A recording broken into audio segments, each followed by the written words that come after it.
오늘 우리에게 주신 하나님의 말씀은 요한복음 20장 19절부터 23절까지의 말씀입니다. 제가 보는 성경으로 신약 184면에 있습니다.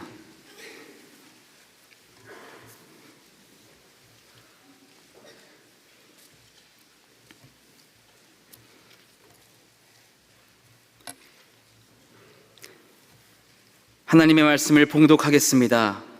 이날 곧 안식 후 첫날 저녁 때에 제자들이 유대인들을 두려워하여 모인 곳에 문들을 닫았더니 예수께서 오사 가운데 서서 이르시되 너희에게 평강이 있을지어다. 이 말씀을 하시고 손과 옆구리를 보이시니 제자들이 주를 보고 기뻐하더라. 예수께서 또 이르시되 너희에게 평강이 있을지어다. 아버지께서 나를 보내신 것 같이 나도 너희를 보내노라. 이 말씀을 하시고 그들을 향하사 숨을 내쉬며 이르시되 성령을 받으라. 너희가 누구의 죄든지 사하면 사하여질 것이요 누구의 죄든지 그대로 두면 그대로 있으리라 하시니라. 아멘. 여러분, 화면에 보이는 게 뭔지 아십니까? 악가진기입니다. 살갗에 난 상처를 소독하는 약이죠. 이 악가진기라는 말은 일본말로 빨간 약이라는 뜻이에요. 그래서 우리나라에서도 빨간 약으로 불리기도 했습니다. 그리고 이 약이 더 유명해진 거는 이 아무개 전 국회의원이 혈서를 쓴다고 하면서 이걸 사용해서 가짜 혈서를 써서 더 유명해지기도 한 약입니다. 이 악가진기라는 약 이름을 아는 분은 이제 연식이 좀 된 분들이죠. 악가진기라고 불리던 시절에는 소독하는 용도로만 사용하지 않고 어떤 집에서는 배가 아프면 배에 발라주기도 했습니다. 그러니까 소독약을 만병통치약으로 잘못 알고 사용한 거죠. 요즘에는 소독약도 발달했고 또 후땡땡이라는 연고나 또 흉터가 나지 않게 하는 마땡땡땡이라는 연고도 효능이 좋습니다. 여러분은 상처가 나면 어떻게 치료하십니까? 이 세상에 상처 없이 성장하거나 상처 없이 살아가는 사람은 없을 것입니다. 만약 상처가 하나도 없는 사람이라면 그는 매우 조심성 있고 신중한 사람이거나 또 다른 사람과 접촉하지 않고 살고 있거나 또 벌레에 물릴 일조차도 없는 청정지역에서만 살고 있는 사람일 것입니다. 또는 살아가면서 그 어떤 시도나 모험이나 도전도 하지 않는 사람일 것입니다. 그렇지만 사람은 태어나서 성장하면서 걸음마를 배우며 넘어지기도 하고 다치기도 합니다. 상처가 생기죠. 원치 않게 긁히거나 베이거나 그리고 찢어지거나 부러지기도 합니다. 상처는 치료해야 하고 상처는 아물어야 합니다. 그리고 상처가 아물고 나면 흉터, 즉 상흔이 남습니다. 물론 요즘에는 상처에 흉터가 남지 않도록 하는 바르는 약도 있고 또 성형수술로 그 큰 흉터를 없애기도 합니다. 상처는 피부에 생긴 손상을 의미하고 상흔은 상처가 치유된 후 남아있는 흔적을 의미합니다. 물론 마음에도 상처가 생깁니다. 피부에 생긴 상처보다 마음에 생긴 상처 치료가 더 어렵죠. 보이지 않으니까. 의학적인 처방과 치료로 쉽게 치유되지 않기 때문입니다. 오늘 본문 20절에 예수님께서 제자들에게 손과 옆구리를 보여주셨다고 기록하고 있죠. 제자들은 예수님의 손과 옆구리를 보고서 주님이심을 확인하고 기뻐했다. 그렇게 기록되어 있습니다. 그때 제자들이 본 것은 예수님의 상처일까요? 상흔일까요? 또 본문 다음에 25절에 보면 제자들이 부활하신 예수님을 보았다고 말하니까 그 자리에 없었던 도마가 나는 내 손가락으로 주님의 못자국에 넣어보지 않고는 믿지 않겠다. 그런 말을 했지요. 그 말, 그 못자국이라는 말에 사용되어 있는 자국이라는 헬라어는 티포스인데 자국, 흔적, 흉터를 의미합니다. 그러니까 제자들이 본 것은 십자가에 못 박힐 때 생긴 상처가 아니라 예수님의 상흔을 본 것입니다. 상처가 회복되면 상흔이 된다고 말씀드렸죠. 못 박힐 때 생긴 상처, 창에 찔린 상처가 회복된 상흔, 예수님의 상흔을 본 것입니다. 자, 그런데 예수님께서 부활하신 후에 왜 손과 옆구리에 못자국과 창자국이 있었을까요? 물론 예수님이 십자가에 못 박히실 때 손에 발에 못이 박히고 옆구리에 창이 찔렸기 때문에 자국이 있는 것, 그건 우린 다 아는 사실입니다. 자, 질문의 요점은 죽으실 때 예수님의 몸에 난 상처가 부활하시면서 왜 사라지지 않았느냐입니다. 하나님께서 예수님이 부활하실 때 완전한 치유와 회복으로 마치 언제 그랬냐는 듯이 못자국, 창자국이 없어지게는 할 수 없었느냐 하는 질문입니다. 하나님의 능력이 2% 부족하신 걸까요? 왜 상흔이 있을까요? 부활은 하셨지만 아직 상처가 나은 상흔까지 감쪽같이 없어지게 할 능력이 없었던 걸까요? 아닙니다. 하나님은 능히 상흔조차 남지 않도록 하실 수 있는 분입니다. 그러나 그렇게 하지 않으신 이유는 제자들을 위해서예요. 부활하신 예수님이 십자가 위에서 못 박히고 창에 찔려 돌아가신 바로 그분이라는 것을 증거하는 흔적, 상흔을 남기신 것입니다. 예수님의 상흔을 통해 하나님께서 얼마나 제자들과 우리를 사랑하는지를 깨달을 수 있습니다. 예수님은 십자가 위에서 못 박히고 창에 찔려 상처를 입으셨고 결국 물과 피를 다 쏟으시고 죽으셨습니다. 그러나 죽음을 이기고 부활하시어 그 상처가 상흔이 되었습니다. 만약 예수님께서 그렇게 죽고 끝났다면 그 예수님의 상처는 죽음에 이르게 한 원인으로 그냥 끝났을 것입니다. 그러나 예수님은 부활하심으로 상처가 더 이상 죽음에 이르게 하는 원인이 아니라 죽음을 이기고 남겨진 상흔이 된 것입니다. 상흔을 가지고 부활하셔서 제자들에게 보여주셨습니다. 예수님의 상흔은 제자들 앞에 서 계신 바로 그 예수님이 십자가에서 죽으신 바로 그 예수님이라는 증거가 된 거죠. 이사야서 53장에 보면 고난받는 종에 대한 예언의 말씀이 기록되어 있는데 예수님께서 그 예언을 성취하셨습니다. 특별히 5절 말씀을 보겠습니다. 그가 찔림은 우리의 허물 때문이요 그가 상함은 우리의 죄악 때문이라. 그가 징계를 받음으로 우리는 평화를 누리고 그가 채찍에 맞음으로 우리는 나음을 받았도다. 예수님께서 채찍에 맞으시고 못 박히시고 창에 찔리신 것이 우리의 허물과 죄악 때문이라 말씀하죠. 우리가 채찍에 맞아야 하고 우리가 못에 박혀야 하고 우리가 창에 찔려 죽어야 하는데 우리 대신 상하고 찢기고 뚫리셔서 상처를 입으시고 죽으셨습니다. 그리고 다시 살아나셨습니다. 그리고 그 상처가 상흔이 되었습니다. 그런데 그 상흔은 단순히 예수님만의 상처가 나은 상흔이 아니고 우리의 허물과 죄악의 대가를 대속하신 상흔이고 우리가 받을 징계를 해결해 주신 상흔이고 우리를 낫게 하신 상흔입니다. 그리고 부활하신 예수님은 상흔을 통해서 우리들에게 상처는 치유되어 상흔이 되어야 함을 보여주시고 가르쳐 주신 것입니다. 상처를 끌어안고 아파하고 괴로워하며 다른 사람에게 상처를 주고 괴롭게 하며 살지 말라고, 그리고 상처는 반드시 치유될 수 있으며 치유된 상처의 상흔을 가지고 부활의 삶으로 나아가라, 그런 가르침이신 겁니다. 우리 모두 살면서 마음에 상처를 받기도 하고 주면서, 상처를 주면서 살아갑니다. 다른 사람에게 상처를 받을 때도 있지만 자기 스스로가 자기에게 상처를 줄 때도 있어요. 마음이 약해서 상처를 받을 때도 있지만 마음이 너무 강해서 상처를 받을 때도 있어요. 세상이 약하고 세상 사람들이 악해서 상처를 받기도 하지만 내가 너무 약해서 상처를 받기도 합니다. 살면서 상처를 하나도 받지 않거나 누구에도 상처를 주지 않고 살아간다는 것은 거의 불가능한 일입니다. 그래서 어떤 사람은 사람과의 관계를 끊고 상처받지 않으려고 나는 자연인이다. 그리고 산속에 들어가서 혼자 살죠. 힐링 강의로 유명한 김창옥 씨는 주위에 꼭 이런 사람이 있다고 소개를 했습니다. 상처받았다고 주변 사람에게 계속 이야기를 하지만 정작 자신은 그 상처의 동굴에서 나오고 싶어 하지 않는 사람을 말합니다.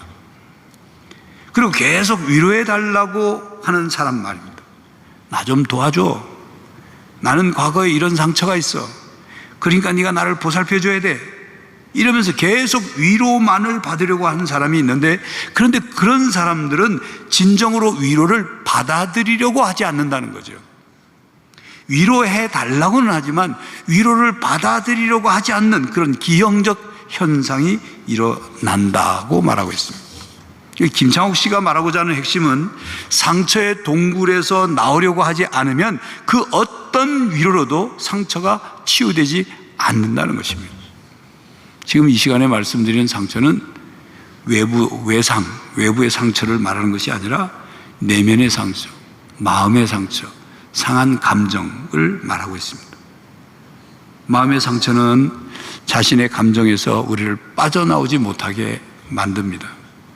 치유되지 못한 마음의 상처, 치유되지 않은 상한 감정은 놀라운 힘을 가지고 있어서 우리를 그 감정에 빠져서 나오지 못하게 만들죠.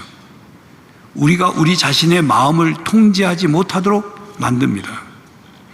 치유되지 못한 어린 시절 받은 상처는 나를 괴롭히는 아이가 내 안에서 함께 자라고 있는 것과 같습니다.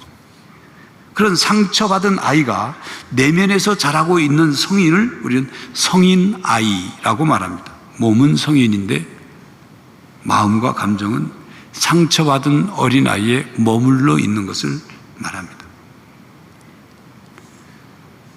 우리가 치유받기 위해서는 먼저 자기 자신을 돌아가 봐야 합니다. 나는 누구인가? 나는 어떤 사람이며 현재 나는 어떤 과정을 통해 형성되어 왔는가를 점검해 보아야 합니다. 그리고 예수님을 만나야 합니다. 예수님을 만나 예수님의 사랑을 깨닫고 그 사랑으로 치유받을 수 있습니다. 예수님을 만나 예수님이 나를 얼마나 사랑하는지를 깨닫고 경험하면 그 사랑의 힘이 상처를 낫게 해요. 예수님의 지속적인 사랑으로 상처가 치유됩니다. 예수님께 받은 사랑이 너무 크고 놀라워서 나도 그 사랑받은 나도 다른 사람을 이해하고 용서하려고 하고 그래서 사랑하게 되는 거예요. 이것이 치유의 과정이며 치유를 통한 새로운 삶입니다. 그리고 예수님의 사랑은 우리를 사랑하시는 것에 그치지 않고 우리로 하여금 새로운 삶을 살게 만들죠. 예수님을 사랑하는 삶, 예수님께서 주신 사명을 위해 사는 삶, 예수님을 위한 비전을 품고 그것을 이루며 살아가는 삶, 그 삶을 살게 합니다. 이렇게 새로운 삶을 살면 과거의 상처가 상처로만 남아있지 않고 더 성숙한 사람이 되게 하는 그런 값진 체험, 더 성숙한 사람이 되도록 돕는 값진 연단 과정이 되는 것입니다. 그리고 예수님을 만나며 자기 자신을 직면해야 합니다. 자신이 죄인이라는 것, 자신이 부족하고 연약하고 어리석은 존재라는 것, 그리고 자신 안에 어떤 미움과 두려움과 부정적인 감정, 상한 감정이 있는지를 발견하고 예수님 안에서 자신을 소중히 여겨야 합니다. 그래서 하나님의 자녀로서 자신감과 담대함으로 대인관계를 맺어야 합니다. 그래야 이웃과의 관계에서 평안과 용서와 이해와 사랑을 베풀며 살아가야 합니다. 그렇기 때문에 구원받고 치유받은 사람의 증거는 예수님을 만났는가, 자기 자신을, 나 자신을 만났는가, 그래서 예수님과 진정한 화해를 이루었는가 라는 질문으로 확인할 수 있습니다. 그리고 나는 아직도 열등감에 사로잡혀 있지는 않은가, 또 나 자신의 문제를 아직도 외부의 탓으로만 돌리고 있지는 않은가? 마음의 벽을 헐고 이웃과 만나고 있는가? 점검해 봐야 합니다. 치유 목회 상담가인 정태기 목사는 내면 세계 치유라는 그의 저서에서 바로 이런 부분을 설명하고 있습니다. 그러면서 이런 얘기를 하죠. 인간이 가지고 있는 상처를 댐에 저장된 담수에 비유합니다. 보통 때는 아무 일 없어 보여도 홍수가 나서 저장된 물을 한꺼번에 쏟아버리면 엄청난 사고를 일으킬 수 있듯이 우리의 상처도 치유되지 않은 채 그대로 방치되어 있으면 댐에 가둔 담수처럼 많은 사람들을 다치게 할 수 있다는 거죠. 그러나 댐에 발전소를 설치하면 홍수를 피하고 전기를 만들어 수많은 곳을 밝힐 수 있듯이 상처도 잘만 이용하면 오히려 많은 사람들을 도울 수 있다. 그렇게 말합니다. 그런 자원이 된다는 거예요. 그렇습니다, 여러분. 상처 입은 조개가 진주를 만든다. 그런 말 아시죠? 이 말과 관련된 책을 소개하고자 합니다. 제가 읽은 책이지만 다 내용을 소개할 수 없으니까 책 제목만, 그러면 여러분들이 좀 사서 읽으시면 좋고, 제목만 들어도 뭘 얘기하는지를 여러분들이 알 수 있어요. 앤 보스캠프의 더 이상 상처에 속지 않는다. 이 규현에 나는 상처를 축복이라 부르기로 했다.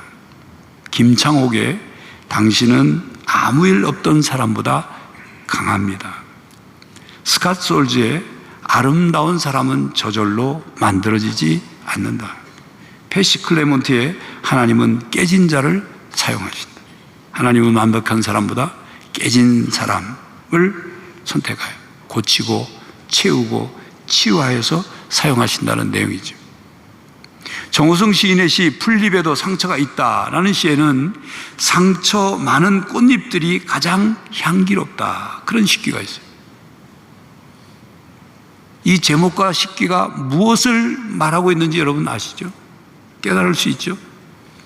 성도 여러분, 상처로 인해 강해지고, 상처로 인해 더욱 아름답고 향기로워지고, 상처로 인해 더 온전해지고, 상처가 여러분의 축복이 되기를 바랍니다.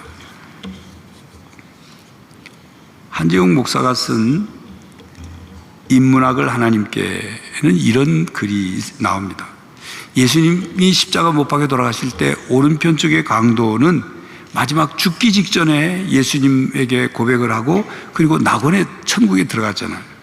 그야말로 땡 잡은 인생이다, 그렇게 말하면서, 그러나 그는 천국에 들어가서 가장 큰 후회와 아쉬움을 느낄 것이다, 그런 말을 해요. 왜냐하면 그의 삶에는 주님을 위해서 땀을 흘린 삶의 스토리가 없기 때문이라는 것입니다. 나를 구원하신 예수님을 깊이 사랑했던 추억도 없고, 하나님과 동행했던, 예수님과 깊이 동행했던 삶의 이야기가 없기 때문에 천국에서 후회와 아쉬움이 있을 거라는 거죠. 상당히 일리 있는, 공감이 되는 말입니다. 그러면서 스토리가 있는 삶을 강조합니다. 여러분, 성경에 등장하는 많은 우리 믿음의 선진들은 이 하나님과 동행한 스토리들이 있죠. 그 스토리 속에는 기적과 같은 어떤 사건을 경험한 경험도 있지만, 거기 그들이 겪은 고난과 그들이 겪은 환난에 관한 그 스토리, 이야기들이 있습니다. 사도 바울은 자신이 예수님을 위해 겪은 스토리를 말하면서 그 스토리, 그 사건들로 인해 자기 몸에 흔적을 가지고 있다고 말했습니다. 이후로는 누구든지 나를 괴롭게 하지 말라. 내가 내 몸에 예수의 흔적을 지니고 있노라. 갈라디아서 6장 17절 말씀입니다. 바울이 말하는 흔적이라는 것은 헬라어로 스티그마인데 낙인이라는 뜻입니다. 낙인은 옛날 노예의 몸이나 짐승의 가축의 몸에 주인의 소유를 표시하기 위해서 불로 도장을 찍고 화인을 하거나 문신을 새겨 놓은 거죠. 그렇다면 사도 바울이 자신의 몸에 예수의 흔적을 가지고 있다는 말은 자신의 몸에 무슨 십자가 화인을 맞았다, 혹은 물고기 모양의 문신을 했다, 그런 뜻인가요? 어떤 낙인, 어떤 흔적일까요? 고린도후서 11장 23절에서 27절에 보면 바울이 예수님을 위하여 복음을 위하여 겪은 자기 스토리를 얘기합니다. 그 내용을 정리하면 바울은 자기 몸에 매를 맞은 흔적, 돌에 맞은 흔적, 온갖 위험을 겪으며 생긴 흔적, 춥고 배고프고 목마르고 헐벗고 잠 못 잤던 수많은 수고와 고난을 겪으며 생긴 흔적을 가지고 있다 고백한 거죠. 그런데 여러분, 바울이 여기서 자기 몸에 난 상처를 자랑하는 것일까요? 그가 누가 더 고난을 많이 당하고 잘 참았느냐, 누가 더 죽을 고비를 많이 넘겼느냐, 무슨 대결하듯이 배틀하듯이 늘어놓는 것일까요? 아닙니다. 바울은 자신이 주님을 위해서, 복음을 위해서, 하나님 나라를 위해서 겪은 스토리, 겪은 흔적을 얘기하고 있는 거예요. 그 흔적들에는 바울이 얼마나 예수님을 사랑하는지가 담겨 있습니다. 고난의 상처가 상처로 남아있지 않고 상흔이 되었고, 상흔은 신앙으로 승화되어 예수님을 사랑하고 복음을 전파하는 것이 얼마나 중요했는지를 증명하는 흔적이 된 것입니다. 바울의 흔적은 단지 상처가 아닙니다. 단지 상처가 나은 뒤에 생긴 흔적이 상흔이 아닙니다. 상처가 상흔이 되고 상흔이 예수님을 위한 흔적이 된 것입니다. 바울의 흔적에는 예수님을 사랑한 스토리가 적혀 있죠. 하나님과 동행했던 신앙 고백이 담겨 있죠. 하나님께로부터 받은 사명을 위하여 달려갈 길을 달려가는 사명자의 인생 자옥이 그의 예수의 흔적에, 자기 자옥의 흔적에 그려져 있는 것입니다. 한지영 목사는 그의 책에서 바로 이것이 신앙인들이 가져야 할 스펙이라 그렇게 말했습니다. 금수저 출신이고 좋은 학교를 나오고 좋은 성적을 내고 많은 자격증을 따고 대단한 경력을 소유한 스펙이 자랑스러운 인생이 아니라 그가 어떤 스토리의 삶을 살았느냐, 그게 중요한데, 그런 면에서 신앙인들은 스펙 강박증에 걸리지 말라고 하면서 예수님을 사랑하는 흔적, 예수님을 사랑한 스토리를 얼마나 많이 가졌느냐, 그게 중요하다고 했습니다. 그렇습니다. 우리는 이 땅에 살다가 하나님 부르시면 가야 합니다. 그리고 하나님 앞에 서야 합니다. 하나님 앞에 서서 저는 대통령이었는데요, 저는 국회의원이었는데요, 저는 판사였는데요, 저는 검사였는데요, 저는 박사였는데요, 저는 대기업 총수였는데요 라고 아무리 말해봐야 하나님께서 그래서 어떻게 살았는데? 라고 물으실 것이랍니다. 대통령으로서, 정치가로서, 박사로서, 재벌가로서 살면서 어떻게 하나님을 사랑했느냐, 어떻게 이웃을 사랑했느냐, 그걸 물으신다. 하나님을 사랑하고 이웃을 사랑하면서 겪은 상처가 있느냐, 그래서 그 상처가 치유되어 상흔이 되고 그 상흔이 예수의 흔적으로 간직하고 있느냐, 그걸 보신다 그 말입니다. 성도 여러분, 마음의 상처를 끌어안고 살고 있습니까? 그래서 그 상처가 계속 자신을 괴롭히도록 놔두고 있습니까? 또 그 상처 입은 감정으로 다른 사람에게 상처를 입히며 살고 있습니까? 상처의 동굴 안에 갇혀 있는 사람은 과거의 동굴에 갇혀 있는 사람입니다. 신앙생활을 상처라는 관점에서 설명하면, 신앙생활을 한다는 것은 신앙으로 상처가 생기지 않도록 예방하는 차원과 살면서 어쩔 수 없이 생기는 상처를 신앙으로 치유하면서 살아가는 차원과 상처 치유의 경험으로 생긴 맷집을 키워가는 것, 그것이 신앙생활이에요. 그래서 상처가 치유되고 상흔이 되어서 그것이 신앙이 성숙해지는 경험이 되고, 그것이 예수님의 남은 고난을 채워가는 삶이 되고, 그것이 하나님 나라와 복음을 위해서 예수의 흔적이 되는, 그리고 내가 겪은 상처와 치유 과정의 경험으로 다른 상처 입은 사람을 치유받을 수 있도록 돕는 치유자가 되는 것입니다. 그리고 더 나아가, 나도 상처를 입고 아프지만 너는 괜찮아? 라고 물을 수 있는 사람, 나도 상처가 있고 나도 아프지만 너는 아프지 않도록 도와줄게 라고 말할 수 있는 상처 입은 치유자가 될 수 있다면 상처가 상흔이 되고 상흔이 예수의 흔적이 되어 또 다른 사람이 상처가 치유되어 상흔이 되고 그 상흔이 예수의 흔적이 될 수 있도록 돕는 아름답고 신령하고 존귀한 삶을 살 수 있는 것입니다. 상처를 치유하고 상처가 상흔으로 바뀌고 상흔이 예수의 흔적으로 간직되는 사람은 미래를 향해 나가는 사람입니다. 부활을 믿는다면 이 세상의 것에 얽매이지 않습니다. 중력의 법칙에 매여 살지 않습니다. 이 세상을 믿음으로 살아냅니다. 견뎌냅니다. 버텨냅니다. 영원한 나라, 영원한 생명, 부활의 삶이 있기 때문에 이 세상에서 상처를 받지만 상처를 견뎌내고 마침내 상처가 치유되어 상흔이 되기 때문이고 그 상흔이 예수님 때문에 견디고 극복되고 치유된 예수의 흔적이 될 것이고 그 예수의 흔적이 하나님 나라에서 훈장으로 바뀌게 될 것이기 때문입니다. 성도 여러분, 이 세상에서 어쩔 수 없이 받는 상처를 예수님의 사랑으로 하나님의 말씀으로 그리고 믿음으로 치유하고 바울처럼 나에게 예수의 흔적을 가졌노라고 고백할 수 있기를 바랍니다. 이 신앙으로 영원한 삶을 향해 하나님 나라에서의 영생으로 나아가는 성도들이 되시기를 간절히 바랍니다.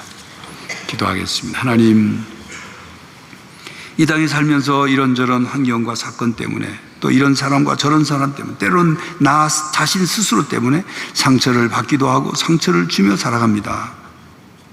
그 상처를 어찌할지 못해 그 상처의 동굴에 갇혀서 고통스러워하고 다른 사람에게 또 상처를 입히며 살아갈 때가 있습니다. 우리 자신을 돌아보게 하시고 예수님의 사랑으로 하나님 말씀으로 믿음으로 상처를 치유하여 그 상처가 암으로 상흔이 되고 그 상흔이 예수의 흔적으로 변할 수 있도록 우리를 사용하여 주시옵소서. 성령 하나님, 우리를 치유하여 주시고 우리를 새롭게 하여 주시옵소서. 예수 그리스도의 이름으로 기도하옵나이다. 아멘. 성도 여러분, 우리가 성장하면서 살아가면서 누구나 상처를 받으며 살아갑니다.